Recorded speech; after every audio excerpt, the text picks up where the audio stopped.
자, 프로젝트 클립을 들어가시면 위에 파일을 불러오게 할 수 있는 공간이 있고, 자, 여기에 모션 이미지를 만들거나 아니면 텍스트를 추가할 수도 있습니다. 자, 여기에 미디어 파일 추가하기를 눌러볼게요. 그럼 내 파일 중에서 원하는 파일을 선택을 해서 열기 버튼을 눌러볼게요. 이 파일을 더하기 표시를 통해서 트랙에 추가할 수도 있지만 드래그를 해서 이렇게 파일을 추가하실 수도 있으세요. 그럼 이렇게 영상의 설정과 프로젝트의 설정에 약간 오차가 생겼을 경우 현재 설정을 유지할 것인지 아니면 변경을 할 것인지 그 메시지가 나오는데요. 저는 현재 설정을 유지를 할게요. 자, 그럼 이렇게 제가 선택한 파일이 보여지게 되는데요. 이 파일의 길이를 살펴볼 때는 이렇게 아래에 있는 발을 이동을 하셔도 되지만 여기에 있는 산 모양의 아이콘이 확대가 될수록 프레임까지도 더 섬세하게 편집을 하실 때 활용하시면 좋을 것 같고요.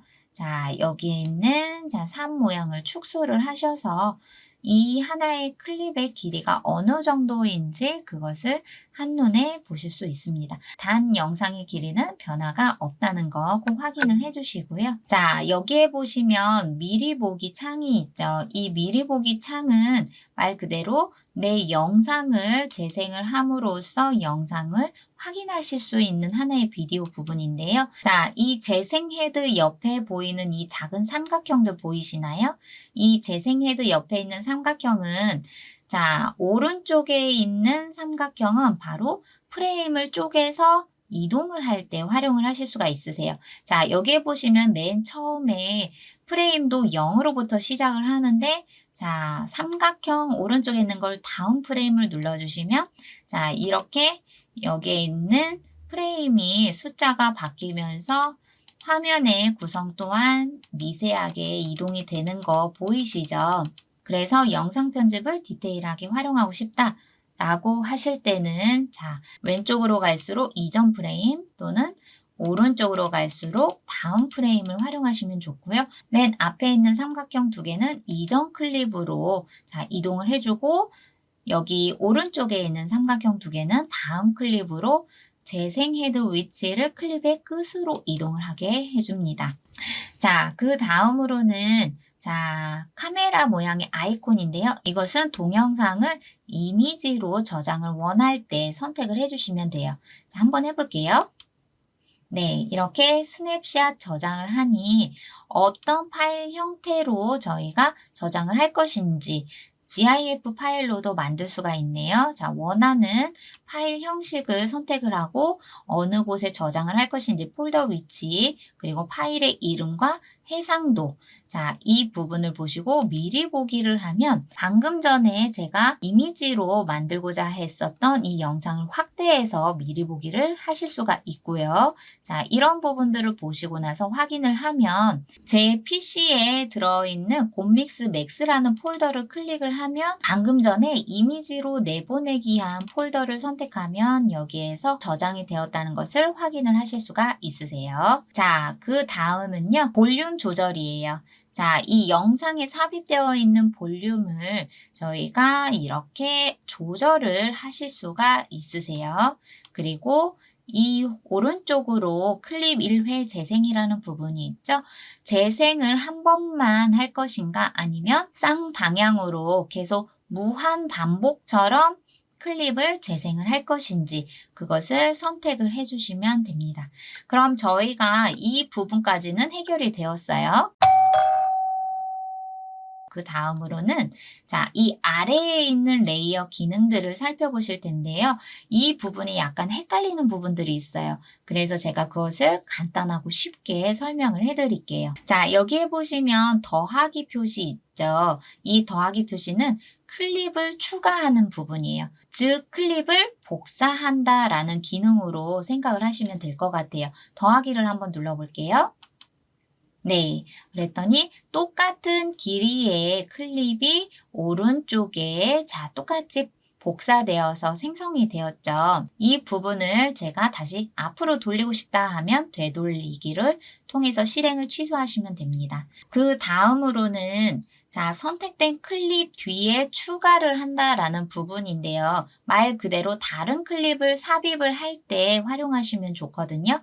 자, 이 클립을 일단 선택을 하고 이 클립 뒤에 또 다른 클립을 선택을 하고 싶다라고 한다면 위에서 클립을 선택을 한 다음 자, 여기에 이 레이어 기능을 선택해 주세요. 그러면 방금 전에 없었던 제가 위에 있는 클립을 앞에 있는 클립 뒤로 바로 삽입이 될 수가 있거든요. 이번에는 다른 형태의 삽입하기를 한번 해볼게요. 이 첫 번째 클립하고 두 번째 클립하고 이 가운데에 다른 클립을 적용을 하고 싶다라고 했을 때 클립을 선택을 한 다음 여기에서 다른 클립을 선택을 하고 자, 아래 레이어에서 삽입을 눌러줄게요. 그러면 두 클립 사이에 일부러 이 클립을 이렇게 이동을 해서 자, 공간을 만들고 거기에 삽입하지 않고 클립에 공백이 없이 두 클립 사이에 다른 클립을 삽입을 하고 싶을 때 이 기능을 활용을 하시면 아주 편리하겠죠. 자, 세 번째는 하나의 클립을 자른 후에 다른 클립을 삽입을 하겠다라는 부분이거든요. 자, 예를 들어서 첫 번째 클립을 선택을 하고 자, 재생 헤드 위치를 어느 부분에서 자르기를 하고 다른 클립을 삽입을 할 것인지 그 부분을 선택을 하시는데요. 예를 들어 재생 헤드 위치를 내가 설정을 해서 이 부분에서 나는 클립을 자를 거야 라고 재생 헤드 위치를 놓으신 후에 위에 있는 클립을 선택을 한 다음 아래에서 자른 후 클립 추가 즉 삽입을 한번 해볼게요. 그러면 이 하나의 클립이 자 자르기와 함께 재생 헤드 위치에 또 다른 클립이 생성이 되었죠. 그리고 만약에 뒤에 있는 클립은 필요가 없다라고 한다면 클립을 선택을 한 다음 자 오른쪽 버튼을 눌러서 클립을 삭제를 해주셔도 됩니다. 근데 클립을 삭제를 할 때 두 가지가 있어요. 위에 있는 클립을 삭제를 하면 그 클립이 삭제가 되고 공백이 남아요. 한번 해볼게요. 네, 이렇게 클립 삭제를 하니 그 클립만 사라지고 여기에 비어있는 클립의 공간이 보이게 되죠. 그러기 때문에 이 공간을 다시 없애는 불편한 작업이 진행이 돼요. 이럴 때는 이 뒤에 있는 클립을 삭제하기를 원한다라고 할 때는 클립을 선택을 하고 오른쪽 마우스를 눌러주시고 클립 당기며 삭제를 눌러주세요. 그러면 선택된 클립은 삭제가 되고 뒤에 있는 클립이 재생해도 위치로 바로 붙어서 삽입이 되기 때문에 자, 깔끔하게 영상 편집이 되실 거예요. 클릭 당기며 삭제를 해볼게요. 네, 그랬더니 방금 전에 불필요한 클립은 삭제가 되고 뒤에 있는 클립이 당겨지면서 바로 영상에 갭이 생기지 않게끔 되었죠. 자, 그리고 네 번째로 보실 기능은 바로 자른 후 클립 추가를 덮어쓰기로 삽입이 아니라 덮어쓰기 부분이에요. 자, 한번 해볼까요? 이 클립에 자, 예를 들어서 재생헤드 이 위치에서 제가 자, 클립을 선택을 하고 자, 이 클립을 선택을 한 다음 자, 자른 후 클립 추가 덮어쓰기를 해볼게요. 네, 그러면 재생 헤드 위치에서 제가 추가하려고 하는 클립의 영상 길이만큼 기존에 있었던 클립은 짧아지겠죠. 말 그대로 추가하는 클립의 길이가 다른 영상 위로 덮어쓰기가 될 때 이 클립을 활용을 하시면 됩니다. 그 다음은 X라는 부분이 있고 자, 재생헤드 위치하고 X 부분이 있죠. 이것은 아까 오른쪽 마우스에 있는 클립을 삭제할 때 활용을 했었던 건데 바로 이렇게 레이어 안에도 포함이 되어 있어요. 자, X는 이 클립 자체를 삭제를 하겠다. 자, 그런데 삭제한 클립만큼 타임라인의 길이도 공백이 생겼죠. 이럴 때는 삭제할 클립을 선택을 하고 자, 클립 당기며 삭제를 해주셔야 돼요. 그러면 삭제된 클립이 사라진 만큼 뒤에 있는 클립이 당겨지면서 영상에 공백이 생기지 않도록 깔끔하게 삭제하기가 진행이 되겠죠. 자, 그 다음은 가위 모양의 아이콘이에요. 이 가위 모양의 아이콘은 저희가 흔히 사용하는 클립 자르기를 활용을 할 때 사용하시면 되는데요. 나는 이 영상을 자르고 싶다라고 할 때 재생에도 위치를 놓으시고 가위를 눌러주세요. 그러면 하나의 클립이 두 개로 이렇게 나뉘어질 수 있도록 도와주는 자, 자르기 편집이었고요. 자, 옆에 보시면 배속 부분이 있어요. 이 배속 부분은 말 그대로 내가 선택한 클립의 영상의 속도를 조절하는 부분이에요. 자, 클립을 선택을 하고 자, 배속을 눌러볼게요. 그러면 자, 영상의 길이를 얼마만큼 내가 속도 조절을 할 것인지 자, 속도 조절을 빨리 할수록 재생 시간은 더 짧아지고요. 속도를 느리게 할수록 재생 시간은 길어지겠죠. 자, 여기에서 제가 배속을 자, 느린 상태로 한번 확인을 해 볼게요. 그러면 속도가 느려진 만큼 영상의 길이도 길어지겠죠. 자, 이것을 다시 되돌리기를 해서 속도 조절할 재생 헤드 위치를 선택을 해주시고 자, 이번엔 배속을 빠르기로 저희가 진행을 한번 해볼게요. 확인. 자, 그러면 배속이 빨라진 만큼 영상의 길이가 짧아졌죠. 자, 한번 보실까요? 속도 조절을 할 때는 위에 있는 배속 버튼을 눌러주시면 되고요. 자, 옆에 있는 부분은 클립 속성이에요. 저희가 선택한 클립의 환경 설정처럼 생각을 하시면 되는데 자, 현재 위치, 재생헤드 위치가 어느 시점부터 진행이 되는지 위치가 되고요. 이 영상의 길이가 현재 6초 되는 거 보이시고 트림 시간과 트림 시작의 끝 부분을 보실 수가 있으시고 여기에서 오디오 조절도 저희가 영상의 오디오도 마음대로 조절할 수가 있고 위에 있는 영상의 음소거를 하실 때는 체크를 해주시면 되겠죠. 그리고 여기에 배경음악을 삽입을 해주시면 됩니다. 이렇게 클립에 대해서 설정을 해주실 때는 자, 위에 있는 클립 속성을 선택을 하시면 되고요.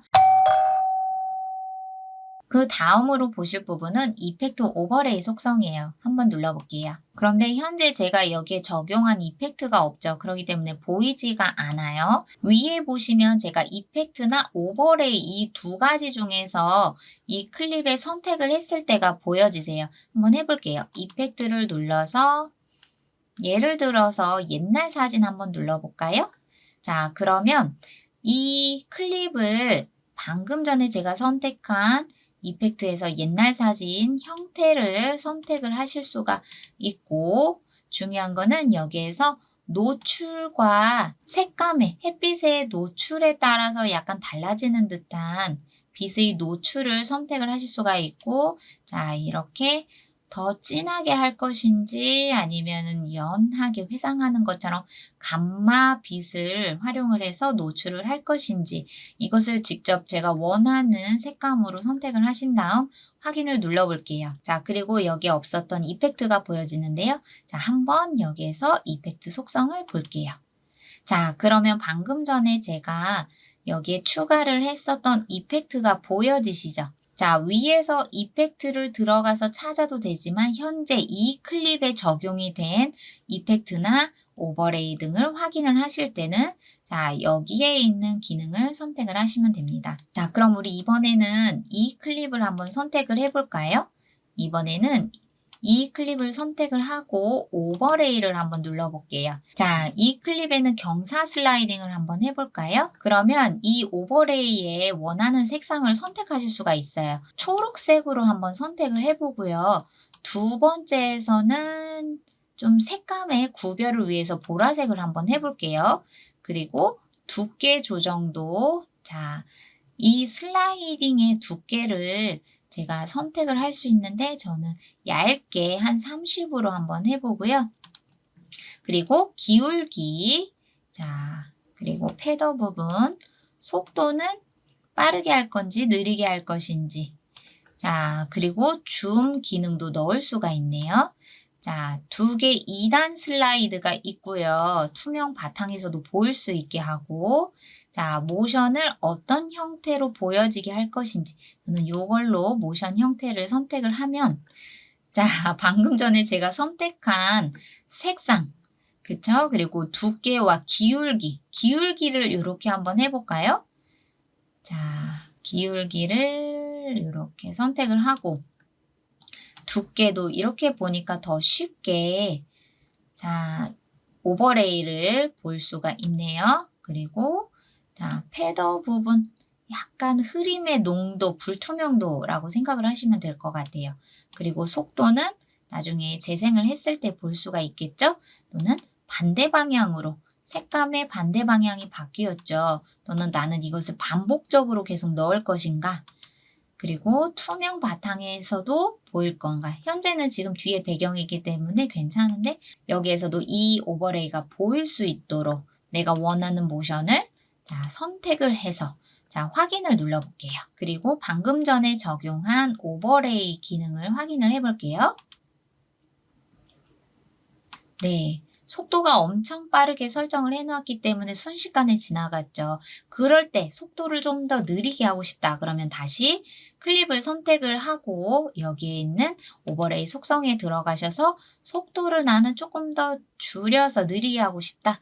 라고 하고 확인을 눌러볼게요. 이렇게 내가 원하는 클립을 선택을 하고 그 클립에 적용이 되어 있는 이펙트나 오버레이를 다시 한번 수정을 원할 때는 위에 있는 자, 이 기능을 들어가셔서 내가 원하는 것을 다시 수정을 하실 수가 있으세요. 그 다음으로는 트랜지션이 보이죠. 자, 트랜지션의 트랙이 다시 업데이트가 되면서 생겼는데요. 자, 트랜지션은 말 그대로 영상과 영상 사이에 어떤 화면 전환을 보여줄 것인지를 선택하는 부분이에요. 자, 이렇게 트랜지션에 들어가셔서 내가 원하는 트랜지션을 선택을 하고 이 트랜지션의 기본 속성은 이렇게 회전 교대 넘김, 오른쪽으로 큐브 회전이죠. 하지만 이 부분을 제가 선택을 해서 A와 B의 화면을 바꾸던지 아니면 트랜지션의 위치도 제가 원하는 대로 선택을 하실 수가 있으세요. 그리고 확인. 이렇게 트랜지션이 아랫부분에 적용이 된 걸 보시는데 그런데 저희가 중요한 부분이 있어요. 자, 재생을 한번 보실게요. 영상과 영상 사이에 이렇게 트랜지션을 적용을 했는데 영상을 재생을 했을 때는 트랜지션이 적용이 되지 않았어요. 그 이유는 두 가지를 보실 수가 있는데 첫 번째는 이 재생 헤드의 위치에서 트랜지션이 적용이 됩니다. 자, 무슨 말이냐? 저희가 자, 여기 클립의 끝이 아니라 클립 중간 정도에 제가 재생 헤드 위치를 해볼게요. 그리고 방금 전에 있었던 트랜지션을 확인. 자, 그 첫 번째가 보이시는 것처럼 재생 헤드 위치에 바로 이렇게 트랜지션, 즉 화면 전환의 효과가 바로 적용이 되는데 그렇다고 이 부분에서 트랜지션이 적용이 되느냐? 자, 안 되고 있죠. 왜냐하면 자, 트랜지션의 길이를 첫 번째 영상과 두 번째 영상 가운데 트랜지션을 먼저 이렇게 일치를 시켜주시고 중요한 거는 한 트랙에서 두 개의 영상이 연달아 나오면 안 돼요. 자, 이 영상을 하나를 트랙을 변화를 주어서 첫 번째 영상 끝에 트랜지션 끝 부분에 길이를 맞춰주시고 두 번째 영상의 시작점을 트랜지션의 앞부분에 맞춰주셔야 됩니다. 자, 여기에서 재생을 한번 해볼게요.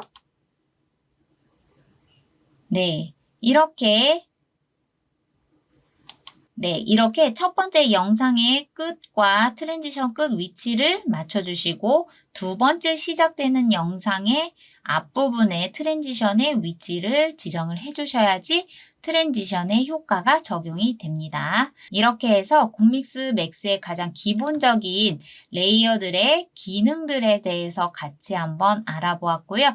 여기에서 영상이 마무리가 되었을 때는 내보내기를 통해서 자, 화질 부분을 선택을 해주시고 어떤 형식으로 포맷을 정할 것인지 보통 비디오 MP4로 지정을 해주시고요. 저장 폴더 위치 그리고 파일의 이름 이런 것들을 선택을 해주시면 되고요. 프리셋 저장이라는 부분은 이름을 넣어서 저장을 해주시면 좋고 설정 부분에서는 아까 처음에 저희가 프로젝트를 진행을 할 때 설정을 했었던 해상도와 프레임 또는 오디오 자, 그리고 품질 부분. 자, 이런 것들을 처음에 저희가 환경 설정에서 했었죠? 이런 걸 적용을 눌러주시고, 자, 지금부터는 내보내기를 통해서 인코딩을 시작을 하고, 영상에 자, 파일로 완성을 해서 PC에 저장을 하시면 됩니다. 영상 제작을 할 때 영상 편집의 스킬 등을 배우시는 것도 중요하지만 그것보다 더 중요한 것은